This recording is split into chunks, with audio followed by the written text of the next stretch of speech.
Hello and welcome back to another one of Paul's beer reviews. Hope you're all doing well today. I am going to be reviewing an IPA. I'm going to be reviewing a mountain IPA specifically, and it's a beer from my good friends at Lord's Brewing Company. I haven't reviewed a beer from John and the boys for a little while. I thought it was time. John kindly came down to Creative Juices, where I work, if you don't know, a few months back now with Mark from the Craft Beer Hub, and he kindly gave me a few new bottles, new beers that they'd brewed, and this is one of them. It's a mountain IPA and it's called LA Speed Check.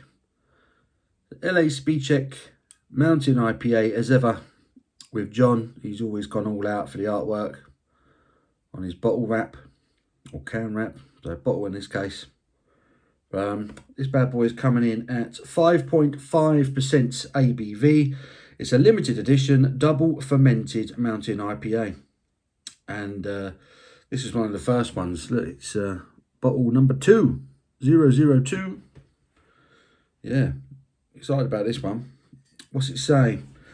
What's it say? What's he got it written? He says, a tribute to the fastest jet of the time, coast to coast flavour, upfront East Coast New England tropical fruits, then piney resins of those Rocky Mountains, finally punchy West Coast hops. This bottle of beer has been hand-filled, secondary fermented, and labelled to give you the ultimate purest experience. This beer is completely unfiltered and will contain sediment. Ideally, store upright. Be careful pouring if you don't want sediment in your glass. At Lord's Brewing Co., all our beers use vegan finings. This may cause a slight haze. For further information on this, please visit Lord's Brewing Co. There you go. It's been hopped with Dana, Bobek T90 and Waimea T90. And it's been dry hopped, so that might give it a slightly stronger aroma and possibly a stronger taste as well. You never know with dry hopping, really. Ingredients: water, malt barley, wheat, oats. Sounds good. 5.5%. Let's get into it, shall we? Lord's, of course, in Huddersfield. Most of you who watch my channel, well, I say most of you, a lot of you who watch my channel will be aware of John and the boys at Lord's. Great guys, terrific brewery, genuinely doing some fantastic beers, and I consider myself very lucky to be friends with them, to be honest, because they're good ones, they're good lads. Lovely bit of smoke on the opening to that one. This is a 500ml brown bottle. In she goes. And it's developing a bit of a head. Oh, she's lively. She's quite lively. It's a lively beer. We'll leave that now. But that is a cracking looking beer. I don't mind the enormous head, but I mean, look at that. Rah. Bits of condensation sticking to the side of the glass. But yeah, lovely colour to it. Lovely, hazy, amber looking beer. That head isn't in a hurry to go anywhere, so it gives us time to admire that absolute mental carbonation. Mental carbonation. Huge head, like I say, isn't in a rush to go anywhere. Although I do feel it's just now starting to dissipate a little bit. Never quite quick enough to do a beer review. You can always like leave a beer for a couple of minutes when you're not doing a video and you don't mind. But when you're reviewing a video, time is of the essence. So letting a head die down isn't really good content.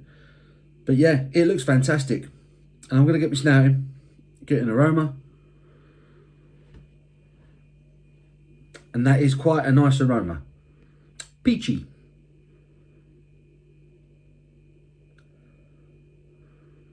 Touch of grapefruit.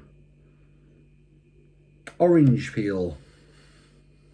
Smells quite nice. I reckon the aroma will probably be even stronger once his head dies down, which is just starting to. I'm not going to wait any longer. Should we get stuck in?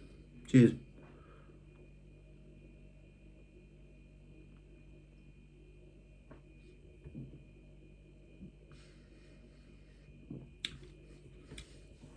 It's definitely a Lord's beer.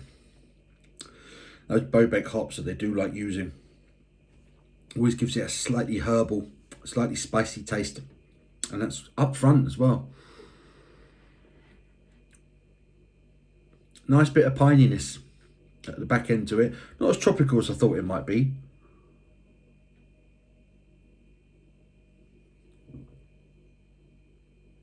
Nice and light. Nice and crisp.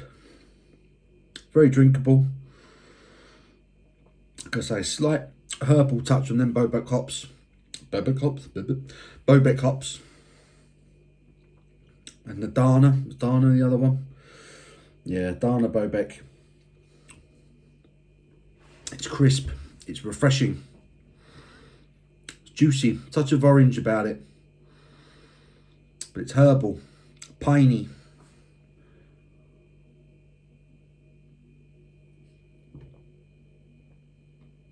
And there is a gentle haze to it. It's very light. It's almost thin. Kind of drinks like a lager, if I'm honest. Wasn't expecting that. When he said there was oats in the malt bill, I expected it to be slightly thicker. A bit more body, but I'm not complaining. It's really drinkable, really refreshing. Nice combination of flavours gone into it. It's definitely more on the herbal side.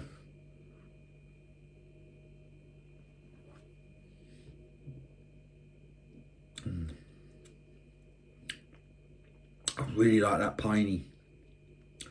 That slightly piney, bitter, spicy finish. Not a lot up front. I think most of this beer does its talking at the back end. I do like that finish.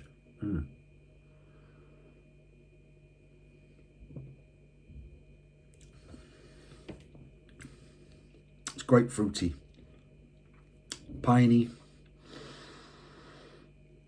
juicy, bit of orange. It's got a nice balance to it.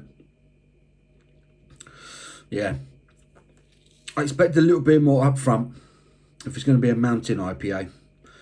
You're going for those kind of East Coast characteristics, and maybe a touch more tropical. As it is, it's more citrusy, orangey, a touch of grapefruit, and then it comes that lovely piney bitterness at the back end. So it's a good crack. It's a good crack at a mountain IPA. I like it. I do like it, and I like that body. I like that kind of lagery mouthfeel to it.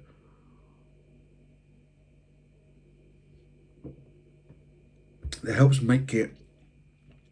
makes it particularly refreshing. I think a lot of IPAs, they can be complex, they can be rewarding, but they're not always the most refreshing style of beer to drink. Sometimes because the malt bill can be so pronounced. The oats, the wheat can make these beers so thick that you sometimes lose that refreshing edge. This is different in the sense that the hops do the work, but the malt bill's lighter. It's held back, which makes it a more refreshing IPA. I like it. It's another good beer from Lords. Nice balance, great body. I like that enough to give it a solid 7 out of 10. I'm going to enjoy the rest of this in peace. I hope you enjoyed the review. Give it a thumbs up if you have. Do appreciate it. Until the next one, you take care.